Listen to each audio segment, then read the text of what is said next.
mais seno quadrado que dá 1. Né? E ela tem essa propriedade, sua inversa igual a sua transposta. Essa matriz, na verdade, é uma matriz unitária, né?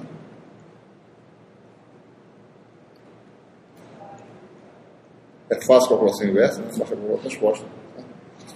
E isso é uma decorrência da operação que leva a essa transformação. Na realidade, o que nós fizemos, nós temos um vetor no espaço fixo. Digamos que nós temos um sistema x, y, z de coordenadas, certo?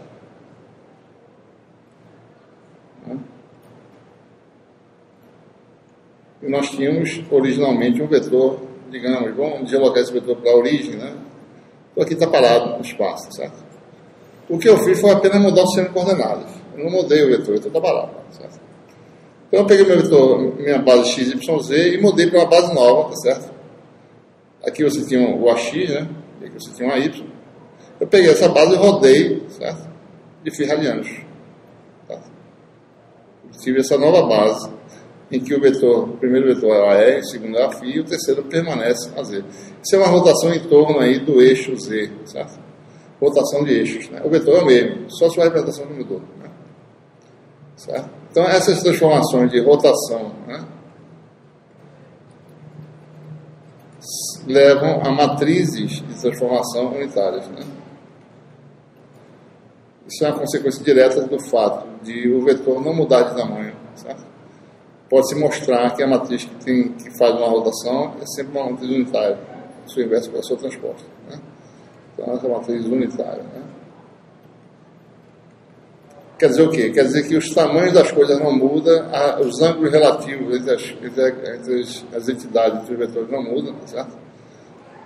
Isso é uma decorrência direta dessa propriedade. Né? Se eu quisesse calcular, por exemplo, dado um vetor, né, em cilíndricas, se eu quiser calcular ele em cartesianas, eu aplico a inversa, né, ou a transposta em ambos os membros e obtenho, só esquecendo aqui, tá certo? Isso aqui daria T aplicado T a menos 1, né? Ou T transposta, certo? A sistema RFZ, né? Certo? Então, não é difícil calcular essa matriz, certo? Observem que eu preciso saber o ponto, né? Ou seja, o ponto do espaço que você está calculando a transformação, né? Deixa eu apagar isso aqui para poder ter mais.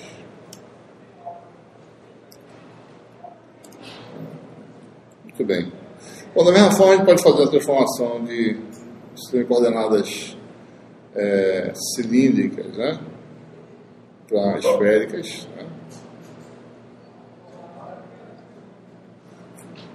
E a mesma coisa, né? Dado um vetor, dadas as componentes do vetor, certo?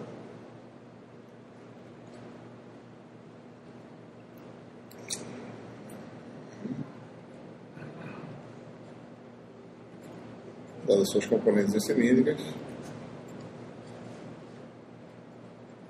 quem são essas componentes aí em esféricas, né?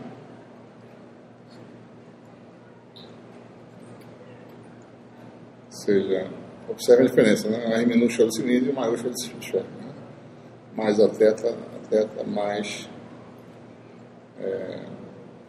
a φ, né? Direção azimutal a φ. Mesma coisa, né? A gente faz a mesma história. Conhecemos isso aqui tudinho, certo? Queremos saber cada componente e a projeção disso tudo na direção radial, né? Então, se nós fizermos isso, a gente vai também obter uma outra relação, né, entre vetores de coluna, né, um vetor em esféricas, né, representado por suas componentes,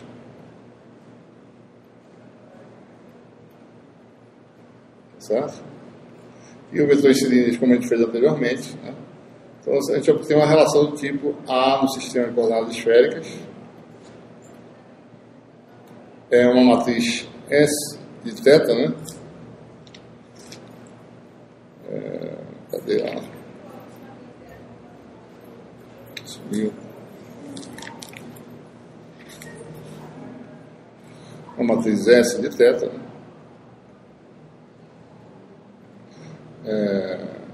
vezes A no sistema de coordenadas cilíndrica, né? Essa matriz S também, a gente já vê o que ela quer dizer. Ela tem esses elementos, né?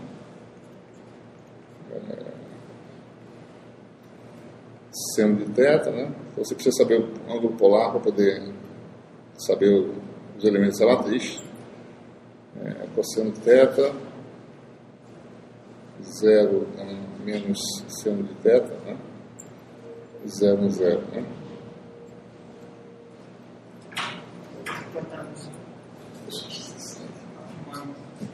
Faço por trás da filmadora.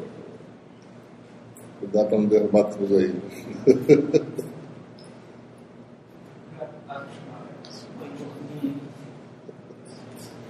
Certo. Bom, o que quer dizer essa matriz? Essa aqui foi a seguinte operação, né? Quer dizer, vocês façam essas contas depois para verificar isso aí, mas no fundo foi isso. Nós fizemos uma rotação no semiplano fio constante em torno de um eixo perpendicular e semiplano, né? Considere esse aqui o eixo radial de cilíndricas e esse aqui o eixo Z, só para a gente ter uma ideia aqui, certo? E nós temos uma sequência unitária de novo aqui, certo? Vou tentar fazer aqui, de raio 1, mais ou menos. Tá? Se nós tínhamos um vetor que é o Aφ, que está ortogonal, né, entrando aí no plano do quadro, tá certo? Esse aqui é o eixo radial de cilíndrica, né? Esse aqui é o eixo Z.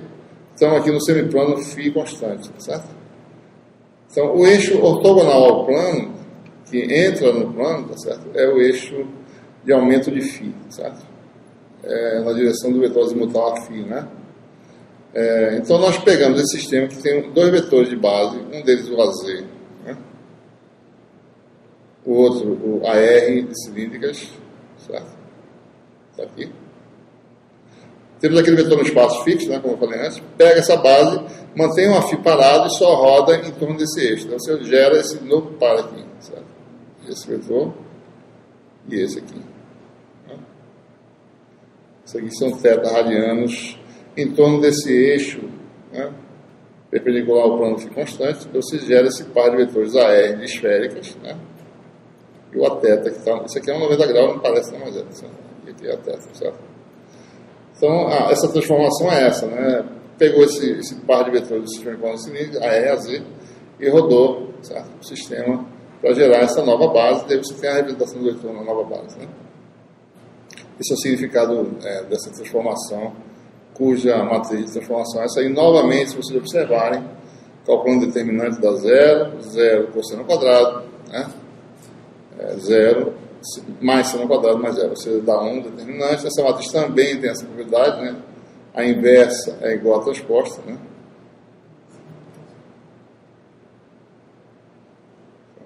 E também, como a outra, por ser rotação, mesma natureza, é uma matriz unitária, né?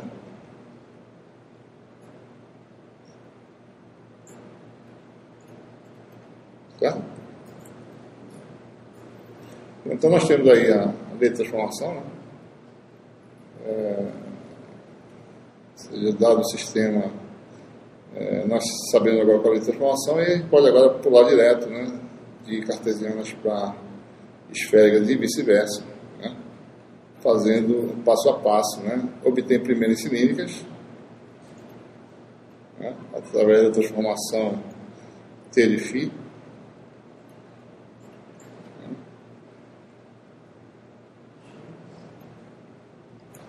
E daí você faz passo 2, né? Em esféricas, AR ΔΦ. Vai ser S de θ vezes isso, né? Então vai dar S θ vezes T de φ, A de x, y, z, né?